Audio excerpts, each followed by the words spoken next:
কারণ একটা জাতির জীবনে এরকম এক্সেপশনাল সরকার আসে খুব রেয়ারলি, যে আমাদের 111-এ আসছিল আর এখন আসলো। এই সরকারের পলিটিক্যাল ব্যাগেজ নেই। এই সরকার ধামাধাম রিফর্ম করতে পারতো, খুব কুইক ভালো ভালো পজিটিভ রিফর্ম যেগুলো 10-20 বছর ধরে আলোচনা হচ্ছে, এগুলো টেবিলে আছে, তৈরি করা আছে, জাস্ট অর্ডিন্যান্স করে দেওয়া, বাইলস করা, ডিসিশন নেওয়া হয়ে যেত। এই ভালো কাজগুলো সরকার করলো না। সরকার কি করলো? ঐক্যমত কমিশন, আধ্যাত্মিক আলোচনা, স্পিরিচুয়াল আলোচনা, যেগুলো আসলে জনগণকে কতটা সুফল দিবে সেটা অনেক পরের বিষয়। পিআর শব্দটা যদি বাংলাদেশের মানুষকে বলা হয়, এই ভোট পদ্ধতির সম্পর্কে বাংলাদেশের মানুষ পরিচিত না, হিসাব মিলছে না।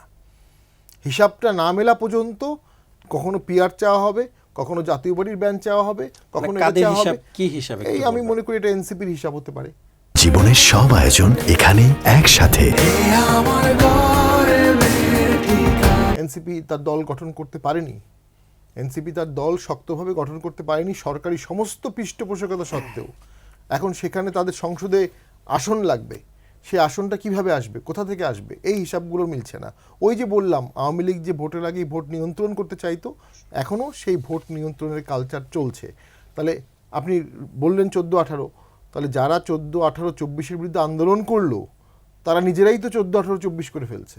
তাহলে তাদের বিরুদ্ধে একদিন আন্দোলন হবে, কোনো সন্দেহ নেই, ইতিহাস তাই বলে। আপনাকে আইনজীবী হিসেবে বলি, যে পরিমাণ মামলা হয়ে গেছে, অটোমেটিক্যালি অসংখ্য লোক ভোটে আসতে পারবে না। তো ভোটে সরকারি দল কে হবে, বিরোধী দল কে হবে, তৃতীয় বিরোধী দল কে হবে, এটা একটা কাঠামো তারা তৈরি করে ফেলেছে। সেই কাঠামোতে জাতীয় পার্টিকে ব্যান করে দিলে কাঠামোটা সফল হতে পারে, এমনটি মনে হচ্ছে।